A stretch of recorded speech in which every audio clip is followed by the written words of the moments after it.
Thank you, chat. Hope you're all doing well this morning. Good to see you. Sotek here. Soon as we get our first matchup ready to go, Gojira versus Hadries, we will be off. I do apologize for the late start today. We had a couple of no-shows that we had to fill in. So, it's been a little bit of a hectic morning, but we are ready to go.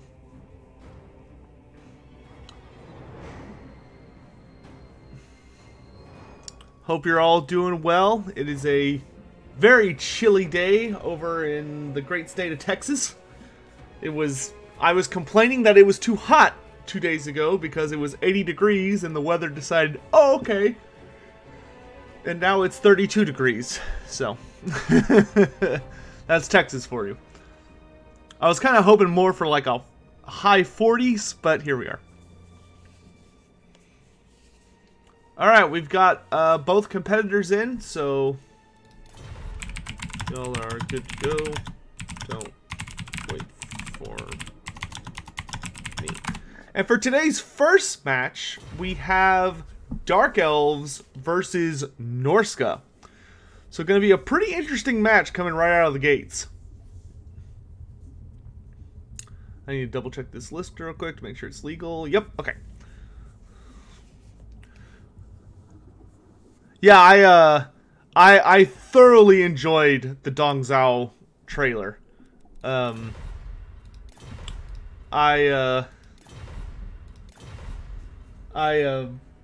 know, I was interested in playing 3K. You know, I was kind of one of those people where it's like, I would buy it to support CA and all that stuff, and then they released Dong Zhao's trailer, and I was like, I'm in. Like, I am all in. Like, no questions. I am playing that guy. Yes, this is the first match. We just started. We started a little late today due to some roster issues, but we are getting going now. Which game do I like and play more? Warhammer 2 or Three Kingdoms? Well, I haven't played Three Kingdoms yet, so right now I would have to say Warhammer 2. I would be very surprised if Three Kingdoms overshadowed Warhammer for me. Dong Shou? Okay. Sorry, Chinese is Chinese is not like Japanese in that when they translate Chinese to English, in my opinion, they do a really bad job of spelling out what they're saying phonetically. Because, like, when Japanese is translated to English, they do phonetic spelling most of the time. So it's fairly easy to pronounce Japanese at least close to what you're supposed to be saying. Chinese, those, they're just throwing around Z's and a bunch of other letters like they know what they're doing. Alright, but in any event, let's go ahead and take a look at the list here. So for the Dark Elves, we've got 2 Reaper Bolt Throwers. We've got a unit of Cold One Knight. 3 units of Black Orc Corsairs with handbows, not Black Orc Corsairs. We've got 3 units of Dread Spears, one of which is the Helleburnai. We've got a Charybdis, which is a pretty awesome pick for this tournament. Something you don't see super often. We've also got the Sisters of Singing Doom back over here.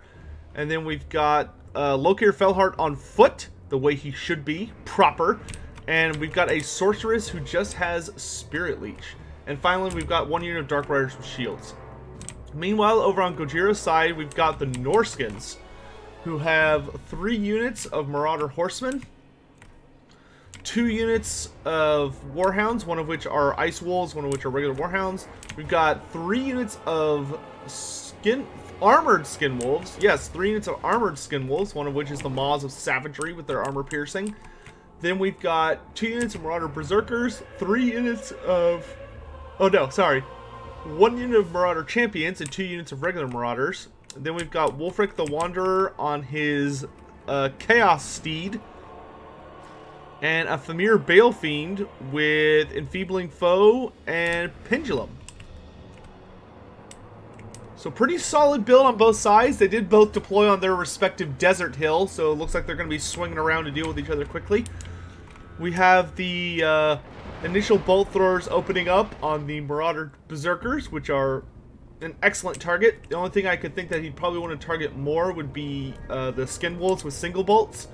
But Norskins obviously don't get their Berserker buffs when they're not in melee. So it can be very, very effective to do as much damage as possible to them before they reach the front line. That being said, the multi-bolts are not something I've been super sold on. I think they're okay against armies that don't have healing, but I've tended to find that just spamming pure single bolt is better. Because the multi-bolts, they do okay HP damage, but they don't seem to land a lot of kills.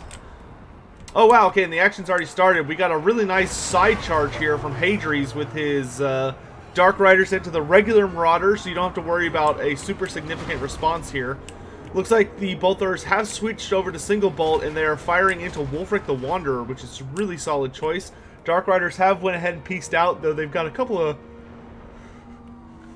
stragglers there. This is the first game. Nobody's late. This is the first match. So here we do have the first of the battle lines reaching each other. Looks like the Black Ark Corsairs here are going to get a little bit of a flank charge, if not a rear charge. Oh, never mind, they just pure ran past it. The Charybdis just journeys straight into the melee and reaches the armored Skin Wolves and is already tearing them apart. He does get countercharged by a lot of them, but is immediately backed up by the Cold One Knights with spears and the Black Ark Corsairs. Wulfric is already eating a ton of damage from that Bolt Thrower, which the Dark Elves are protecting fairly well. We do see a Pendulum come in here, which does a fair amount of damage to the infantry in here, but things are looking pretty rough for the Dark Elves in this initial engagement. That Charybdis is going to be doing a ton of damage to these wolves, and he's being protected, and, you know, he does poison damage on top of it, negating their stats, and he's also bringing into the equation the Hellbrunei, which provides him with more anti-large poison, and he's got Lokir Felhard in here as well, doing a ton of damage. Meanwhile, these double Bolt Throwers, along with the Spirit Leech, have already taken Wulfric completely off the field. He wasn't able to focus his juke game, and down goes Wulfric the Wanderer, just skewered to death by these Bolt Throwers, which are really well defended. It's really nice to see Bolt Throwers being a really effective use.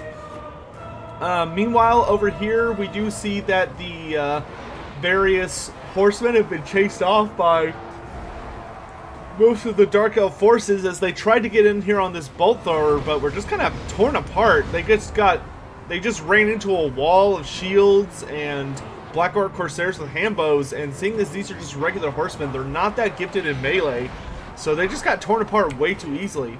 Over here, we can see the Bolt Throwers have already transitioned onto their next priority target, which is the Famir Balefiend, and we've got Lokir Felhard chasing after him, along with Spirit Leeches being spammed on him, trying to get rid of him as quickly as possible. Meanwhile, the Charybdis has started to show some damage as a lot of the units supporting it have started to fall back. The Cold One Knights with spears broke earlier. The Hellbrunei are the only thing left standing, and they're about to break. So the Charybdis has now routed and is starting to fall back as it has slowly but surely been overwhelmed by the Skin Wolves with armor. However, the Norskins, despite having finally achieved victory in the center pocket, do have more Spearman units filling in, which granted won't do very well against Skin Wolves with armor because they do have such a high armor. They're able to negate a lot of that damage coming in with them thanks to their physical resistance combined with their armor. But the Famir Balefiend has shattered. But unfortunately, that white flag of surrender wasn't quite enough as he takes a bolt in the back of the head and goes down. So there is no more command structure for the Norskins. They are fighting for keeps now.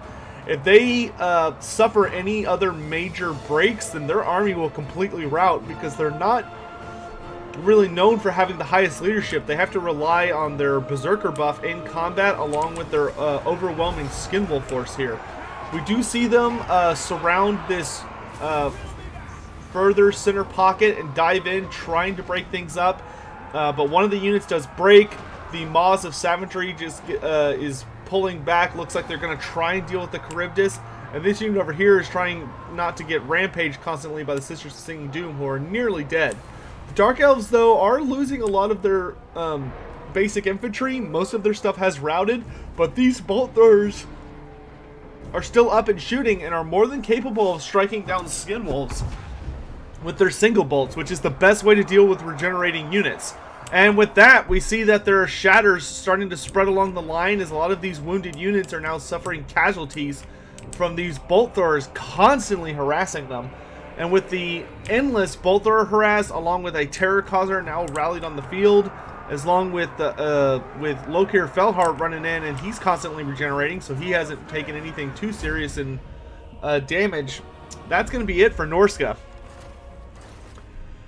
So, great play by Gojira. Those bolt throwers, though, just did work. They just mowed down. They mowed down Wolfric. They mowed down the Femur Balefiend.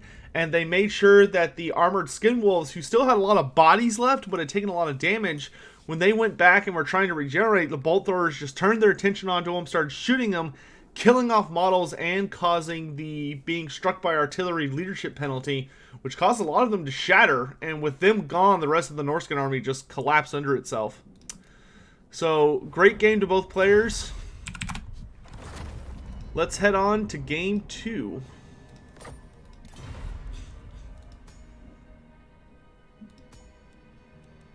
Which is Gobbo versus Roz. Gobbo Slayer, not Gobbo King. Not to confuse anyone.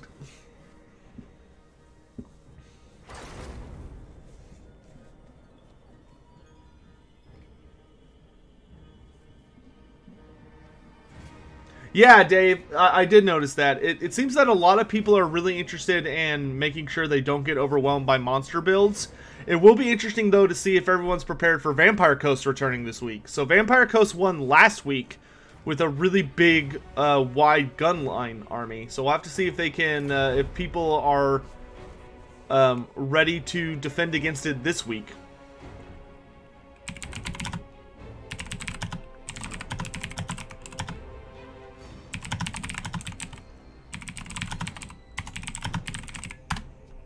Curse Fanatic, yep. I even have a channel on the Discord dedicated to that. So yeah, sure.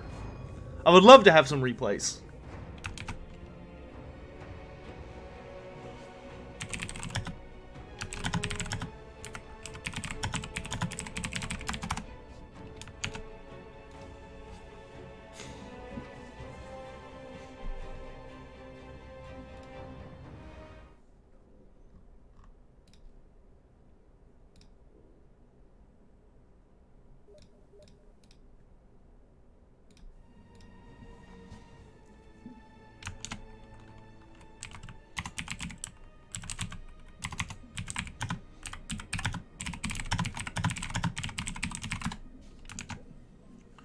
So we got Dwarves versus Vampire Coast. If there's anyone that stands a good chance against the Vampire Coast, it's Dwarves, in my opinion.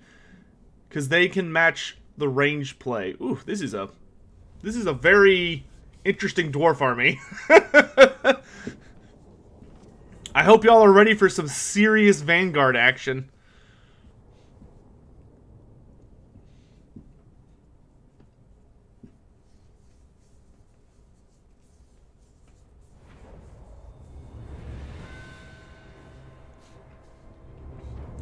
Alright, so for the Dwarves, we have... he is maximizing what he can bring, the choices he's made. We have 5 units of Rangers with great weapons, 5 units of Bugman's Rangers. Looks like we've got 4 units of Miners with blasting charges. Then we've got Norgumling's Ironbreakers. And of the 5 Rangers with great weapons, one of them is Ulthar's Raiders. 1, 2, 3, 4, 5. Okay, just want to make sure there wasn't a rule break there. We've also got a single gyrocopter. And then we've got Ungrim Iron Fist leading the army. This is the second battle of today. So, literally a pure Vanguard Dwarf army, except for the flying unit and the Unbreakable Lord. Meanwhile, over here on the Vampire Coast side, we've got Count Noctilus leading the way with his Moondial, his summons, and Invocation of Nehek. We have Queen Bess, who, although is a people's champion, I don't know how she's going to do in this matchup. This is a dangerous dwarf army, though this map doesn't afford the dwarves a lot. It doesn't really give them a lot of leeway to deploy somewhere sneaky. So hopefully if Queen Bess manages to get some good shots off against this army, she could do a ton of damage. We also have 4 units of Zombie Pirate Deckhand Mob with halberds, 2 units of Depth Guard, who are going to be instrumental in this matchup, a unit of Saurians, which the Dwarves do not have an answer to, so that'll be good. We've got a single Carronade, a Rotting Leviathan, and I believe... Oh, yeah, and then a single unit of Zombie Pirate Deckhand Mob with Double Chevron, which I'm guessing he was using to fill points. So, despite the horrifying blitzkrieg nature of this dwarf list, along with the massive amount of shooting it has, I do think the Vampire Coast does have a chance to fight it back, mainly because of Queen Bess. So long as the Dwarf Carronade, or the Vampire Coast Carronade can focus down that gyrocopter before it gets to them, or Noctilus summons zombies with pistols to deal with it, the Vampire Coast should be able to secure Queen Bess and let her just wreak havoc on the slow-moving dwarves. But we'll have to see. It's going to be tricky because the Vampire Coast, this is a fairly melee-heavy army, and that sheer volume of shooting can easily evaporate most of these undead. So we'll have to see what happens.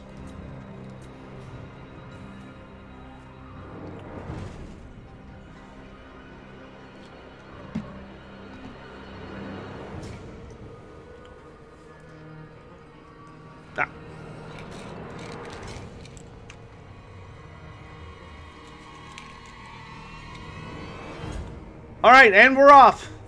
So most of the dwarf army is, well, not most, but a notable portion of the dwarf army is visible to the Vampire Coast. Queen Bess has already opened fire, and I'm guessing she's going to aim for Norgrimlings, which is a good target. Here it comes. Boom! Direct hit!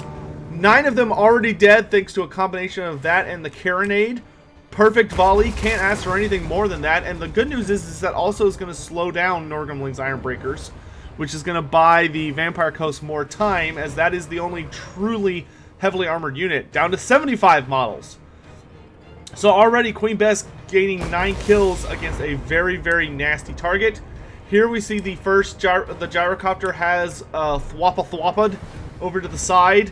If that thing gets on Queen Bess and Noctilus doesn't deal with it, that's going to be really dangerous.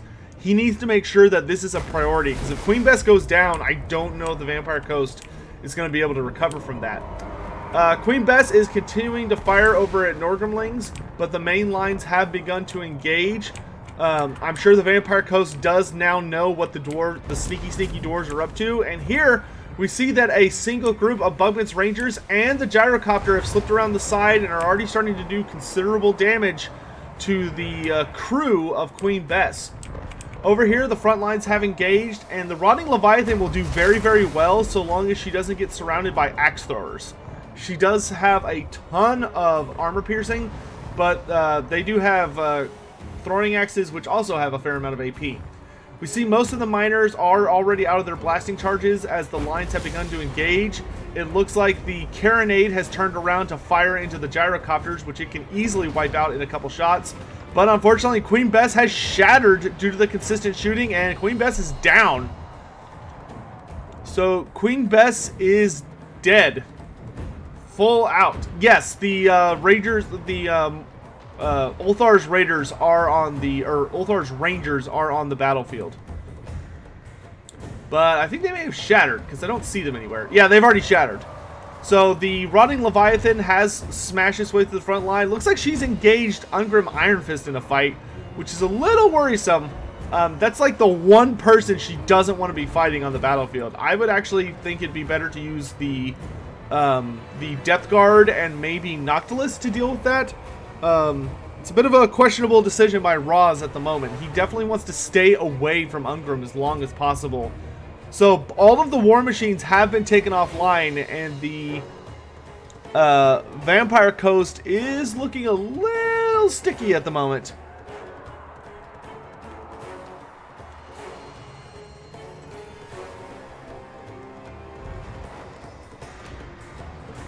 Alright, looks like something just blew up. I'm not sure what that was. Oh, it was one of the gyrocopter. No, it wasn't a gyrocopter. I'm not sure what that was.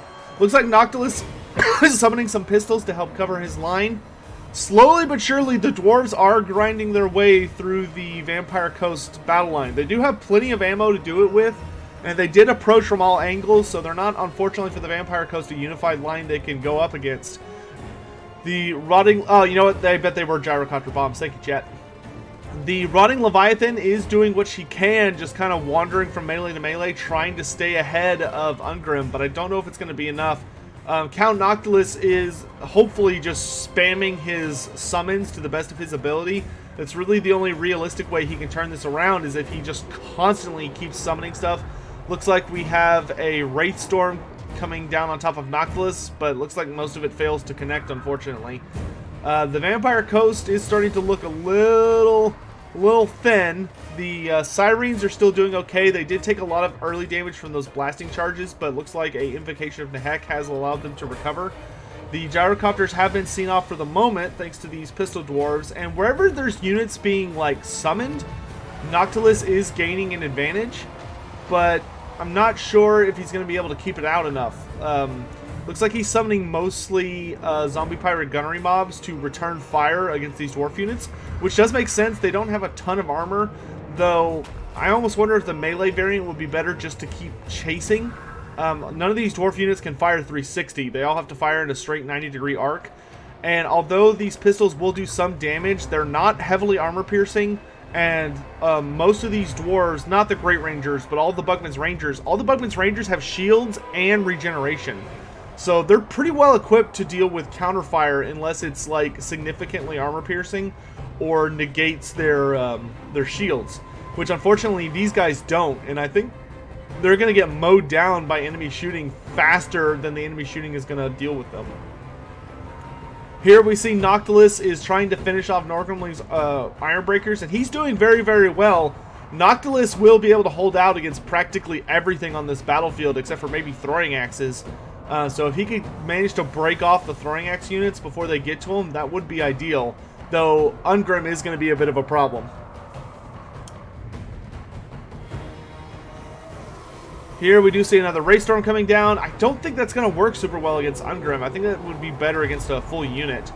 Looks like those do connect with Ungrim though, and they do about 200 damage to him and slap him around a little bit. The Rotting Leviathan, yeah, if I were her, I would just focus on getting rid of the really weakened units, just trying to keep them constantly breaking. Hopefully you do enough damage that combined with the terror, you can get their leadership down low enough to shatter. But if he could get all the throwing axes off the field, Noctilus might be able to endure all of the... Noctilus might be able to endure all that super nasty crossbow fire. That being said, looks like he has been popped by the Mark of Ulthar, and he's a little too isolated. Ungrim's coming at him from behind, whereas all these dwarves from the front are... just pelting him with axes, and look at that damage. He is just taking a beating from all of that. The Rotting Leviathan should probably get over here, get Ulthar's Raiders off the field. Well, I would probably hit this unit of Rangers with great weapons first, then bounce around back to Ulthar's Raiders, then bounce around back to being Noctilus's bodyguard. But the only thing left on the battlefield for the Vampire Coast are the Rotting Leviathan and Noctilus, and the balance of power is almost even. It's a little bit in the dwarves' favor, but considering that there's 2 Vampire Coasts against 460 dwarves, that's pretty crazy that the balance of power is so heavily weighted in favor of the Vampire Coast. Here we do see they're going up against Ungrim Iron Fist. If Noctilus was able to get off a zombie summon right now on top of Ungrim, he could call in enough aid to make sure he personally doesn't get overwhelmed. And look at that. I mean, Noctilus or the Leviathan, I'm not sure which one it was, they just did a ton of damage to Ungrim. But unfortunately, this really big old monster here, the Rotting Leviathan, is just getting pincushioned from all sides. She started to crumble, and it's only going to be a few more seconds before she starts to completely fall apart. And when she goes off the field, Noctilus is going to be all on his lonesome, and I think he's out of Moondial summons. And he's very, very powerful, but he doesn't really have a way to deal with all this. And sure enough, the Rotting Leviathan does pitch forward on its face like a toddler running through a parking lot, and that leaves poor Noctilus all by itself, and his his yeah, healing cap is mostly full, and Roz goes ahead and hands over the match, which I think is a reasonable decision because it would have just been a super long time of the Dwarves trying to pull back and hit him with shots. So good game to both players. I think Roz would have had it if it weren't for that one sneaky unit of Bugmans that came up behind Queen Bess. Noctilus pulled really far forward, and because of that, he wasn't able to summon units to help defend Bess. And I think the moment Bess went down, it was only a matter of time for the Vampire Coast. They only have so many summons that they can get on the field. And, yeah, like a toddler running through a parking lot. You ever seen that? Little kids just running and then they just face plant. A parking lot is probably a little bit dangerous of a field for that. Maybe I should have said like a field of soft grass instead. Alright, and with that, we are on to the third game. So the Dwarves, let's go ahead and update the score sheet real quick. So we've had Hadries successfully took his match, and Gobbo Slayer's Dwarves have taken his. His name's too big, but that's okay. So now we are on to Dossict versus Megafish.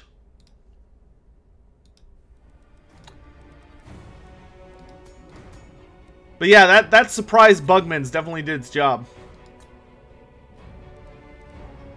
Oh, they need to open a spectator slot.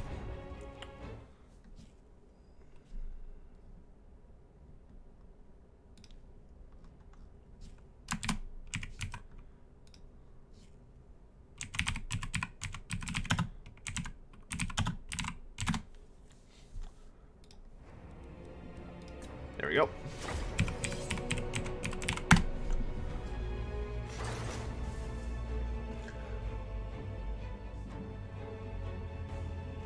Yeah, guys, for anyone that's waiting for the news about the Lizardman Skaven DLC, I would expect to hear stuff maybe a week or 2 weeks after after Three Kingdoms comes out. But I don't think they're gonna say anything before that.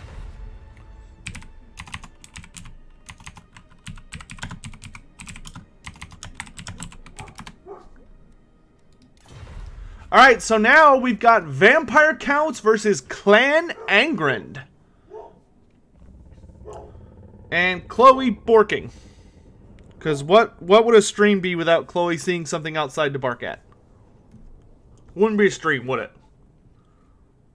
This is not the right map.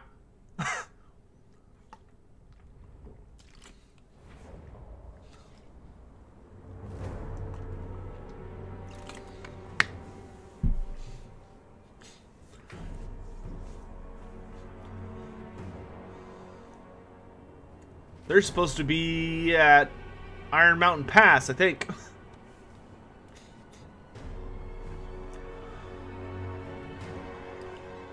Also, dude, want to go ahead and seeing a lot of familiar faces in here today. Did want to thank everybody who came by for the birthday stream on Tuesday. Just want to reiterate, I appreciate all the kind words and folks that came out for that. While we're waiting for this to load. Am I ready for tomorrow? I think I am, Zeno. I think I am. I like the opponent I'm up against. He's very good, but I feel like I can... A, I feel like I can give him a run for his money, and B, he's somebody I like. So, that's promising. This is the wrong map.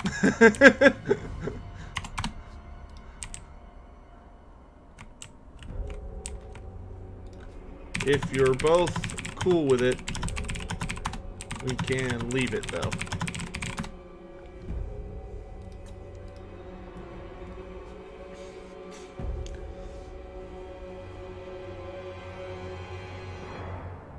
So not Lotus Moon? Yeah. Oh shit, Jack Black likes Total War? Does he? Oh, that brings me bottomless joy, if true.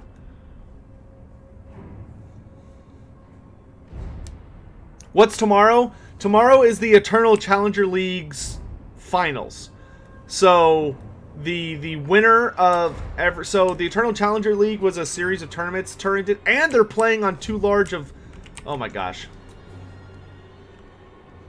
Who hosted this?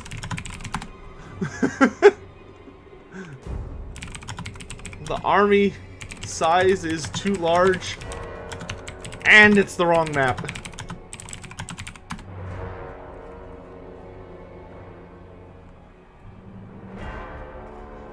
God damn it, Dossack! Just...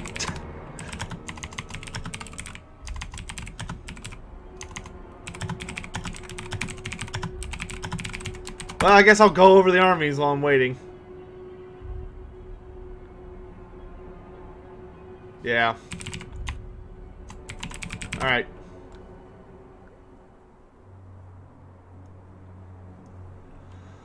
Fine, whatever. Play it. Goofs. God damn it, Dossack. Chat, when Dossack gets back into chat, just fucking rake him over the coals for being just a goof. Alright, so looking at the armies here, on the Dawi side, we've got 4 units of miners with blasting charges. We've got a Rune Lord with all 3 runes, a Rune Smith with just Wrath and Ruin. We've got a unit of Iron Drakes with Trollhammer torpedoes. Looks like 3 units of Thunderers, Dragonback Slayers, 1, 2, 3 units of Longbeards with a single chevron, and then we've got 2 cannons. Meanwhile, over on the Vampire Count side, we've got Count Manfred von Karstein. Looks like he's got most of his buff abilities, but for spells and items. But for spells, he has Wind of Death, Raise Dead, and Invocation of the Heck. Then we've got the Dire Pack riding out on that flank, and it looks like some Blood Knights over on that flank. For the front line, we've got 3 units of zombies, and the Sternsmen in the middle of them. We've got 1 unit of Skeleton Spearmen, 2 units of Graveguard with great weapons, a Corpse Cart with the Forbidden Rod. We've got a Vargulf, 2 more units of Skeleton Spearmen on either flank. So, pretty standard Vampire Count army. They're definitely going to have a hard time dealing with the massive amount of harass that the Dwarves have brought, but I'm sure they'll be able to make something work. Looking at the damage on the Longbeards here, I guess I missed Pestilential Breath or a Friendly Fire Cannon Shot, one of the two. The cannons look like they're opening up into the Vargulf, which they will do lots and lots of damage. Thunderers have already gotten in range of the Dire Pack, who looks like these miners with blasting charges aid a Pestilential Breath, and between the Dire Pack and Manfred, they break from terror, and I'm guessing the Dire Pack are going to promptly escort them off the battlefield, though it looks like Manfred is eating a fair amount of Thunderer fire for his trouble. Over here, the Vargulf has discovered these dwarf miners, but they are hurling their blasting charges into him, which do explosion damage. I'm not sure if that's fire damage or not. I don't think it is, seeing as it looks like it literally just bounced off of him. But those cannon shots will put him in his place, especially with those occasional thunder shots coming in. But that's a good way to get rid of that miner ammo, so the regular army isn't going to eat it as much. Hey, Shadow. Over here, we do see a zombie summon has come up beneath the Thunderers. The Thunderers, especially since the zombie summon kind of got them purely in their front, I think the Thunderers will be more than capable of handling this situation. Meanwhile, over here, we see a repeat of an earlier strategy of Manfred diving into a miner with blasting charge unit, and then the Dire Pack running in from the rear to help try and break those units. Longbeards are responding to the various threats that are coming through the line here. Looks like the Runesmith is trying to catch one of the zombie units, and a Rune of Wrath and Ruin does go down on them, which lowers their speed by a fair bit.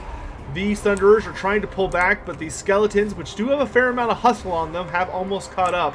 So I don't know if they're going to be able to scuttle away fast enough. Over here, we can see the Dwarf line is getting pretty messy. Looks like there are a lot of undead infantry, and maybe the Dwarves went a little too heavy on their shooting game. They're going to have a hard time defending all this, especially since their Slayers, or their Lords are support Lords, and not melee characters.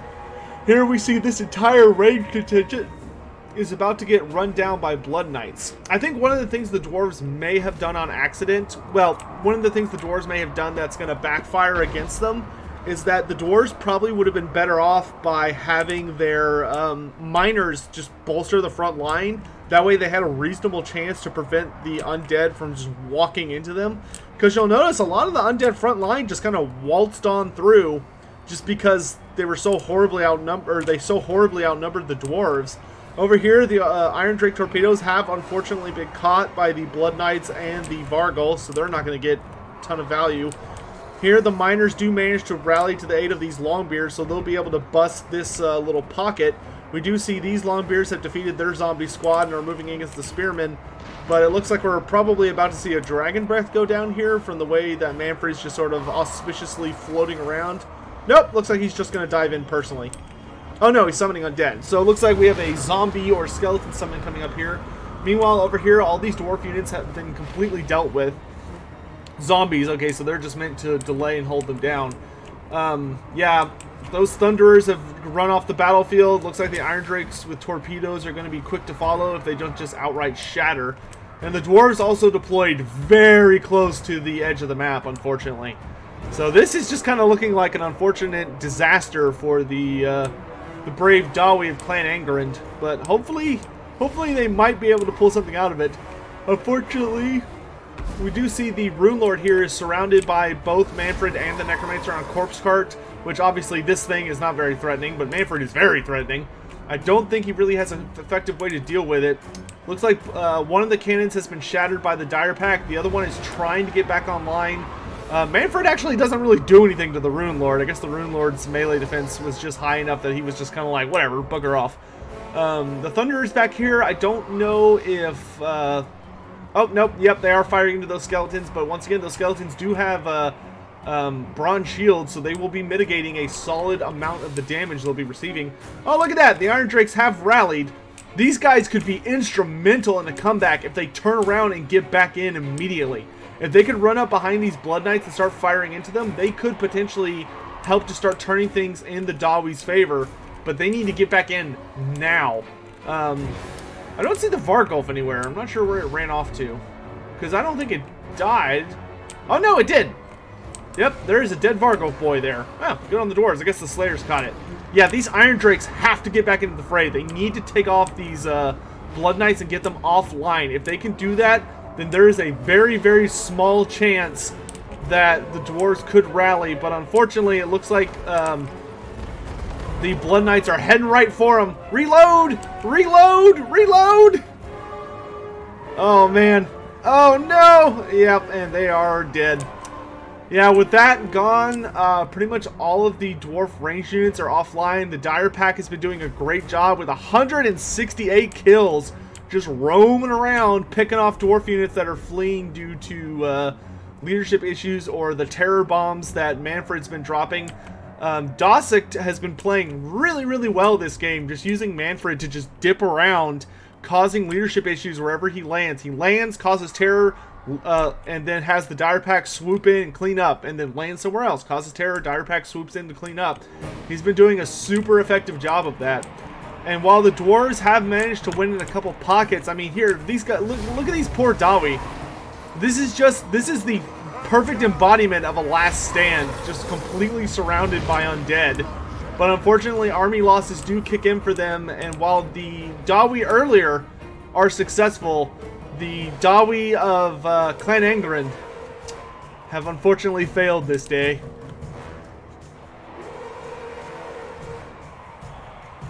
Alright, and that is our third match. Dread Saurians? Dude, if we got Dread Saurians, they are so big. Like, they are so big and so scary and so strong. Like, they make Carnosaurs look like an absolute joke.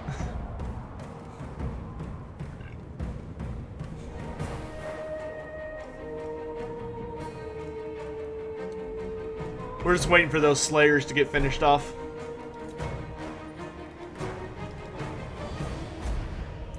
Alright, and that's game. Shadow, what are the rules for this tournament?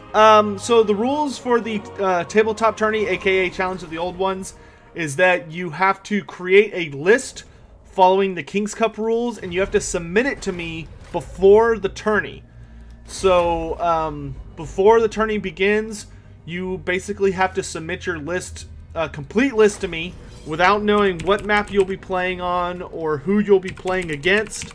And I record all the lists, and then I set up the bracket randomly, just making sure that there's no mirror matches, or at least I heavily reduce the odd of mirror matches. And then you play to the end. All right.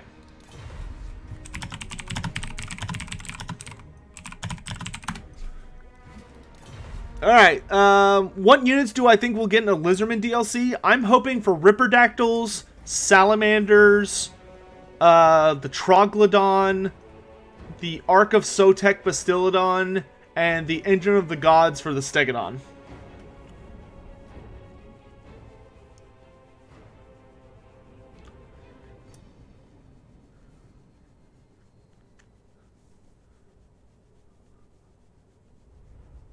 Yeah, Pone's playing Chaos today. Tic Tac Toe would be cool, but I mean, they'd probably want to make him into a Lord, and I don't think he's super high on the priority chart right now.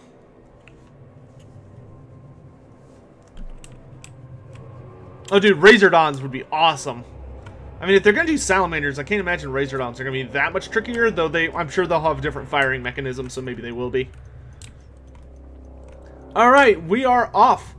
So, for Chaos, led by Professor Pone, we've got 2 units of Marauders with Throwing Axes, 2 units of Chaos Warhounds with Poison. We've got Big Daddy himself, Kolek Sun Eater, with all of his snazzy gear. Then we've got a Chaos Sorcerer of Death with Fate of Buna, Spirit Leech, and the Forbidden Rod.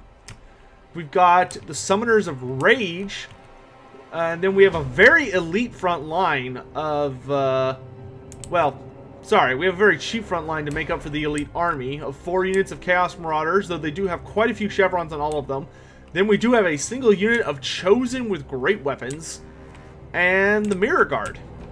So, pretty straightforward Chaos army. This is definitely a Chaos army you could expect to see on ladder. Meanwhile, over for the Vampire counts, we've got 2 units of Fellbats. We've got, looks like, 2 units of Skeleton Warriors with Spears, the Sternsmen, 2 units of Graveguard with great weapons, 2 units of Skeletal Spearmen. We've got Heinrich Kimmler with Van Hale's Dance Macabre, Raised Dead, and Invocation of the Heck. We've got a backup Necromancer with Raised Dead, and then we have a White King on foot who's totally naked, just there to provide leadership support. And then we have a Terrorgeist and a single unit of Blood Knights. And the Dire Pack, who were the MVPs of last game. So, this will be an interesting match. I think that the Vampire counts are going to have to be very careful. Kolek plus a Death Sorcerer is a really spooky army to go up against with Heinrich Kimmler. Because Kolek can just run back there and just on him. That being said, I think the Chosen as well are going to be pretty nasty. They're going to be able to butcher their way through the Sternsmen and the Graveguard with great weapons. So the Vampire counts are going to need to make sure to use buff magic and or some kind of big scary monster like the Terrorgeist to deal with those Chosen with great weapons. The Blood Knight should be able to handle the Summoners of Rage, as should the...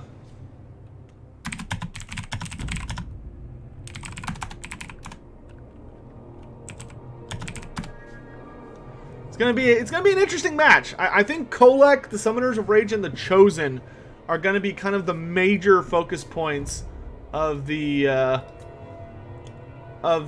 for the Vampire counts to deal with. If the Vampire counts don't get those things off the field, they could be in some pretty serious trouble.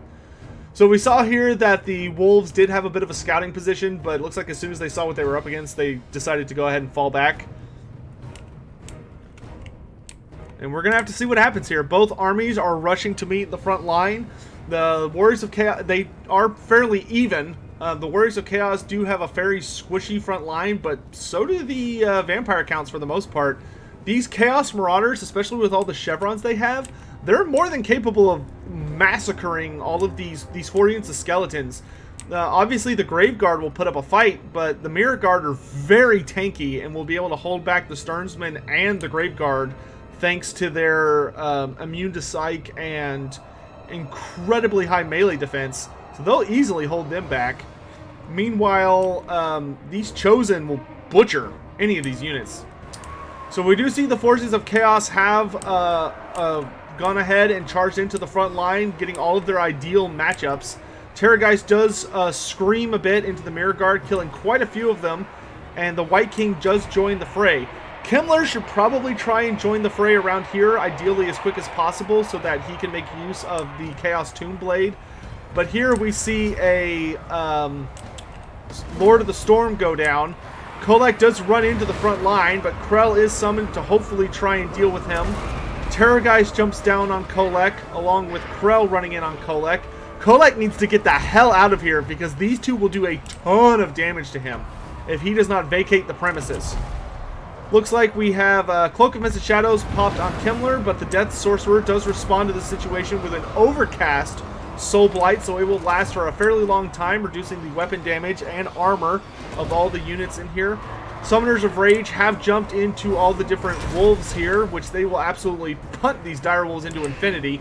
However, there are Blood Knights in here, and the Dire Pack do have anti-large, so the Summoners of Rage, they don't have a lot of armor, and you can actually see that. They're taking an absolute crapload of damage. Here we see the Fellbats chasing off the Marauder Horsemen. I'm not sure if the Marauder Horsemen would win that in a melee fight or not. They are a little bit better than your typical ranged units, but it's better for them to kite and throw. Over here, we do see that Kolek does jump on top of Kimmler, and he is just giving him the 1-2. Kimmler's down to about 30% of his health, but Kolek is very isolated. He's got a Terrorgeist who's anti-large, Krell who's anti-large, and Blood Knights all wailing on him from behind, but he does pull back into the safety of the Chosen. We see here that the Summoners of Rage did get a little bit of a breather when the Blood Knights fell back, though I do think the Dire Pack are actually capable of whooping up on the Summoners of Rage, and sure enough, the Summoners of Rage have broken. Kolek is going to want to make sure that he gives them a breather by just chasing off the units that are protecting them. Here we see a Spirit Leech go down on Kimmler to counteract his Overcast Invocation of the Heck. Looks like the forces of Chaos have won this flank, but the forces of the Vampire Counts have dominated this one. Kolek is way overextended though right now. He needs to get out of this situation. He is just surrounded by anti-large units, and he needs to get out of there before the Blood Knights pull a full surround, because if they get completely around him, he won't be able to pull out. But it looks like Pone does realize the situation he's in and does start to vacate a little more. He does start to expedite his retreat. Here the Summoners of Rage do charge back into combat, looks like primarily against the Blood Knights. They do need to be careful though, they're going to take a ton of damage. Hopefully they're close to their Chain Lightning, because they need to get that off right now, because they're only down to 3 models and they're about to shatter. If they don't get off that Chain Lightning right now, they're never going to get it. And sure enough, they're terrified thanks to the Terrorgeist involvement, and I don't think they're going to get that off. They are dead. The Summoners of Rage have been cut down to a man. We do see Soul Blight goes down here on the Terrorgeist, but it's being countered by Van Hell's Dance Macabre, which increases melee attack and speed. The Blood Knights do loop around the side of Kolek to try and make his life hard for pulling out, and they start wailing on him. I don't think things are looking good for Chaos, guys. Vampire Counts seem to have secured every single part of the combat, except for the Chosen, who are drowning in a never-ending combat of Graveguard and the White King, who's just keeping their line secure, along with Kimmler providing plenty of buffs. Kolek has broken at this point, and he is being pursued by the Dire Pack, along with other things, which is going to make it hard for him to rally, and in fact impossible for him to rally. Unfortunately for Pone, these Marauder Horsemen with throwing axes just got completely distracted by all these Fellbats, so they weren't able to effectively rally at any point. And the Vampire Count line is still in very, very good health. So with that, the Vampire Counts have avenged themselves from the previous game, and they are on to the semifinals. Great game to Pone, bringing in the never played enough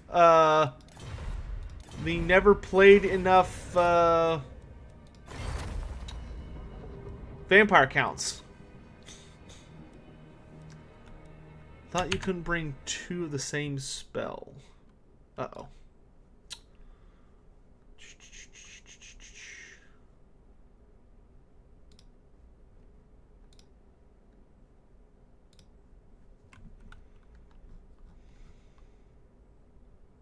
Hold on, we might have a potential rule break.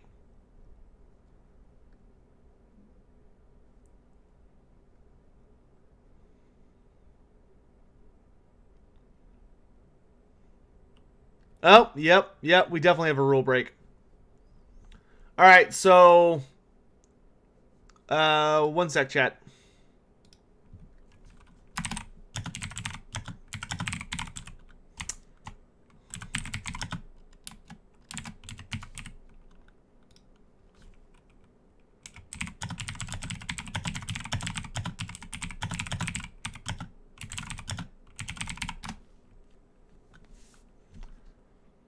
Yeah, his mana battery had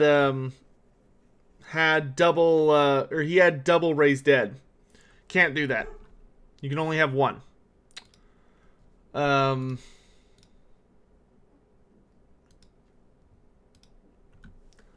right. I think in the interest of just keeping things moving, he said he didn't use it. I believe him.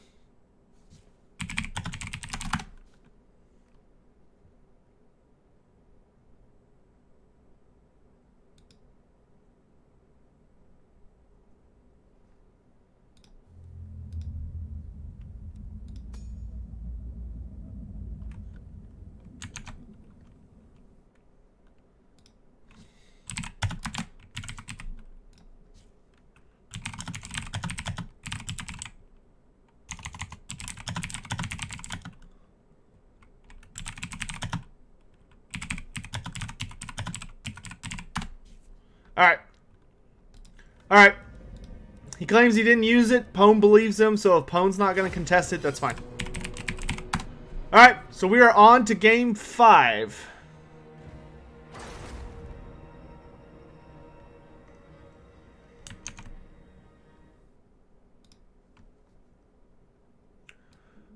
I will say I do believe him that he did not use it, because watching the game, I did not see a single cast of Raised Dead. All of the casts that I saw were of Invocation, Overcast, and Van Hell's Dance Macabre. Like, no, there was no cast of Raised Dead. Pone's not contesting it. I didn't see... It wasn't like Raised Dead was being spammed at any point. I never even saw it cast once, so he clearly didn't... Oh, he did use it, but... I mean, Kimmler also had it, and the only way Raised Dead works for having it on double casters is if you cast it enough to literally summon like 7 or 8 units. So, we'll let it slide this time, but I'll consider that a warning. And there will be a stiff reminder of people to note the spellcaster rule, because in the future I won't let it slide.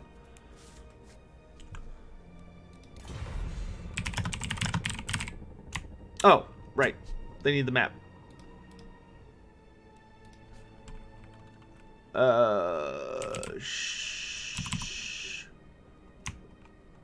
Excavation site.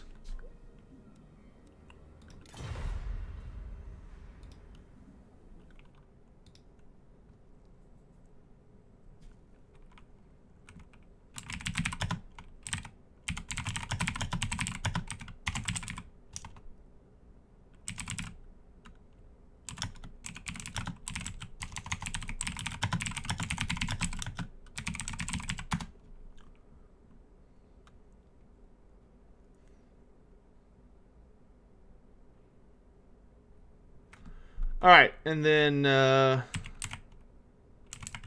Caustic versus Zardar. Ward. Messy.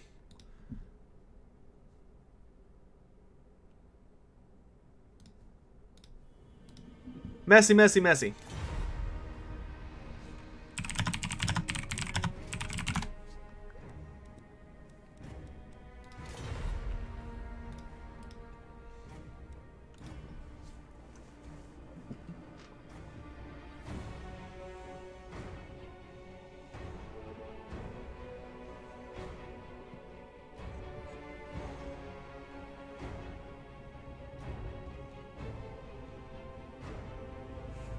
Chef Ryan, that's correct, but I'm working on a semi-strict schedule today.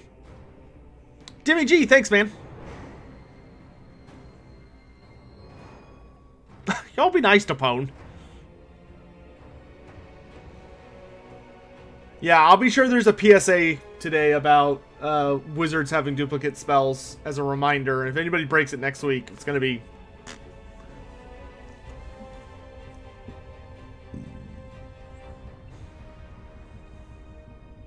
Just waiting on Gobbo Slayer.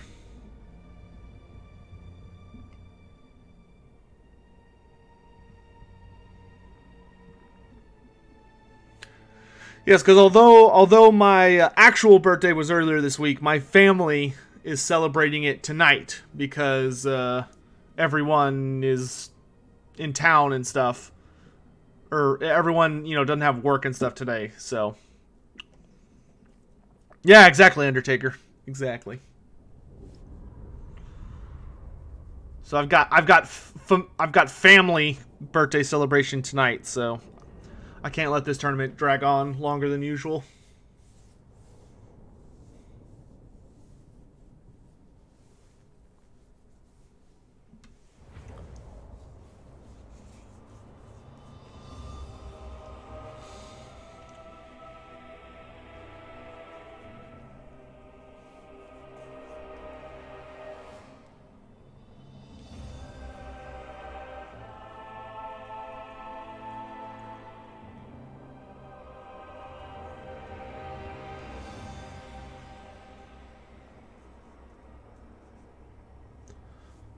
Alright, so just a reminder in case you weren't here earlier, this dwarf army that we've got on this side is a full vanguard force. We've got 5 units of Bugman's Rangers, 5 units of Rangers with great weapons, one of which is Ulthar's Raiders, sorry. Then we've got 4 units of Miners with Blasting Charges, Norgrimling's Ironbreakers, and a single Gyrocopter and a Ungrim Iron Fist. Meanwhile, over on the Dark Elf side of things, we've got 2 Reaper Bolt Throwers, a unit of Dark Riders with shields, a Charybdis, which is an awesome pick.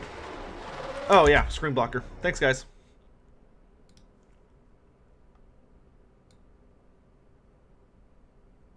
Boop. We've got a Charybdis, Cold One Knights with Lances. We've got Sisters of Singing Doom, 3 units of Dark Elf Spearmen, one of which is the Helleburnai. We've got Lokir Fellheart and a Sorceress of Death with just Spirit Leech. Then we've got 1 unit of Black Orc Corsairs and 3 units of Black Orc Corsairs with handbows. So this will be a pretty interesting deployment from both sides. It could get kind of tricky, but we'll see what happens.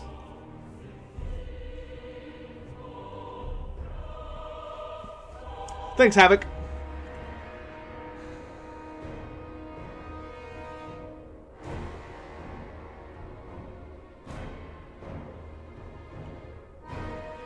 Himmler is too much of a badass. For Kolek? I don't know about that, but...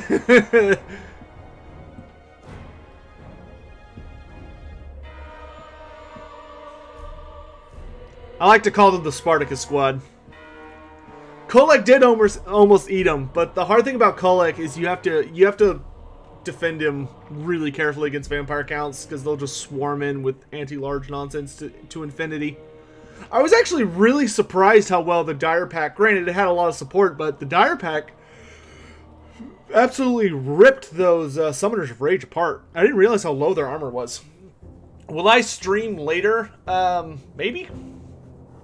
I might, nah, if I stream later, it's probably going to be Return of Reckoning on Twitch. I'm going to be practicing for the tourney tonight, but I'm not going to stream it because...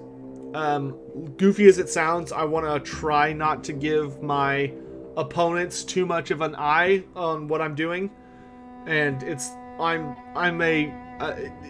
popular enough now that it's to my understanding that people do tune in to my stuff if they're gonna fight me. So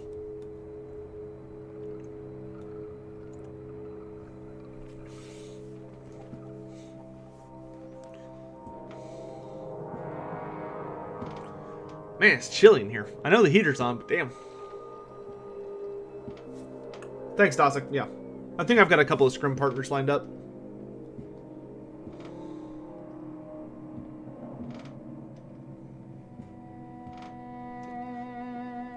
I'll be amazed if I don't get eliminated in the first round tomorrow, but stranger things have happened. Alright, and we're off. So we can see that the Dark Elf army is unfortunately caught a little lead-footed in the wrong spot, but that's not that surprising. I'm sure the Dark Elves were expecting that. So he's quickly moving his way over to redress ranks. Lokir does dive in here against Norgrimlings, which is a little bit spooky. Norgrimlings do have such high armor and melee defense that Lokir is actually probably going to struggle a bit against them. But these single-shot bolts are actually more than capable of killing Norgrimlings. They've already killed... Wow, look at that. They've already killed a ton of them. Yeah, they need to not bunch up around a single target like that. That is not even remotely worth it, even if they killed him. Here we do see an early Spirit Leech going down on the Gyrocopter, which was putting a couple of shots into Dread Spears, and the Bolt Throwers have changed their target onto them. Looks like Norgrimlings are trying to just run away from Felhard and try and get to a position where they can actually make good use of themselves. Rangers are trying to pull back, and it seems like the Dwarves didn't quite put enough support in this little area, because it looks like all this stuff's just getting completely overwhelmed. They're trying to fall back, but I don't know. Wow, look at that miscast damage on that Sorceress. Hot damn, she lost like a third of her health. Here we do see the miners throw out their blasting charges, and it looks like they totally whiff, unfortunately. Over here, the entire dwarf army has been revealed and is charging into battle. This could be a really good catch for the dwarves. If they can catch these cold ones in the forest and fight them in the forest, this is actually pretty ideal for them if they turn all these units and fire in, because these guys are going to be way less effective in this forest terrain than they would normally. Over here, the Bolt Throwers are launching into the dwarves with everything they got, but they're starting to get shot down by dwarf missile fire, which is very good for the dwarves. The dwarves are plenty skilled. Looks like the Cold One Knights have realized that fighting in the forest is probably not ideal for them, and have went ahead and tried to get further along the line. Another Spirit Leech goes down on the Gyrocopter, knocking the Sorceress down another third of her health. And we can see the dwarves have already done a pretty considerable amount of damage to certain parts of the Dark Elf line. The Charybdis is definitely a priority target. It has been hit with the Mark of Ulthair, so it's going to take a ton of damage if the dwarves can capitalize on this moment. But the Dark Elves are being highly aggressive, pushing through this line, though I'm not sure how long they're going to be able to keep it up for before they'll spin their momentum. We do see the Gyrocopter has gotten in the back against the Reaper Bolt Thrower and is probably going to be shooting steam down. It'd probably be good to drag over it and go ahead and drop bombs, seeing as how much damage they're taking from enemy fire and from the... Oh, there goes one. Here we do see this unit of Cold One Knights has been broken. This Reaper Bolt Thrower has been broken. These Black Ark Corsairs could actually do pretty well against the Bugman's Rangers. They do have very, very high armor. So they're pretty well kitted against small arms fire unless it's throwing axes. Here we do have a rallied unit coming back heroically to stab Bugman's Rangers in the back. This is the Dark Elves' big moment to shine, as they do have Murderous Prowess off. The Gobbo, the Gyrocopter does get seen off by a Spirit Leech after they eat a couple of Bolt Thrower shots. It looks like the Bolt Throwers do not intend on letting them come back. Oh, nope, never mind, like they're aiming towards the main melee. Can't say I blame them. So Bugmans are holding out pretty well across the line. There's a lot of Bugman's Rangers in combats across the field, but they are holding out very well thanks to their very, very high stats for a range unit and their regeneration, which is just so powerful and nasty. Okay, it looks like the Gyrocopter's gone, so that's good for the Dark Elves. They don't have to worry about defending this Bolt Thrower anymore. It is free to open fire to its heart's content. It looks like it's trying to focus down Ungrim, though thanks to him running around this forest and among a lot of fellow infantry, he's going to be very hard to hit. Meanwhile, the Charybdis has rallied, but can't say for how long. Looks like we've got kind of just desperate Spirit Leeches going down where they can, trying to just do as much damage as possible. The Charybdis here does get a really nice flank charge into these Bugman's Rangers, but the rest of these guys are probably going to see him off fairly quickly. Though it looks like most of the Rangers with throwing axes have done a pretty good job unleashing their ammo, but unfortunately they're out in a lot of places. Yeah, the throwing axes are completely spent except for this one unit back here. So it's going to be tricky to see if they are going to be able to take down the rest of the Dark Elf army. The balance of power looks like it has tipped just the tiniest fragment of a bit in the Dark Elf's favor. But Lokir does need to be careful. Ungrim can lay a smackdown on him if he's isolated. If he could get the Hellbrunei in on Ungrim, Iron Fist, and then throw in Lokir behind them to get on Ungrim, I think they could actually take him down. The Reaper Bolt Thrower, though, is active back here, still with plenty of ammo. And it looks like the Dark Elves are waiting until they get some early damage on Ungrim, thanks to the Reaper Bolt Thrower, before they try and engage and finish him off. Here we see all of the miners and throwing axes have spent their ammo, except for these 2 blocks here, which the Dark Elves definitely need to deal with these before they get some good volleys off. So the Bugman's Rangers are the only thing really left with lots of ammo, but one unit here is being chased off, another unit here is being chased off. This unit's leadership is getting pretty low. And Ungrim stands in a bad... Oh! The Bolt Thrower taking advantage of this side view on Norgrimly's Ironbreakers and firing single bolts into them. Looks like the Hellbrunei, though, are charging in here, but oh! They're going to need some blasting charges for their trouble. This is really the last big pocket of the Dwarves. If the Dark Elves can outmaneuver and deal with this little pocket right here, I think the Dark Elves can cinch a victory out of this situation. We do see the Sisters of Singing Doom. Doom managed to lock down this one. Oh, both units of Rangers. So both of these guys have begun rampaging, which means they are not using their range attacks. That's an awesome catch for the Dark Elves if they can really compliment on it.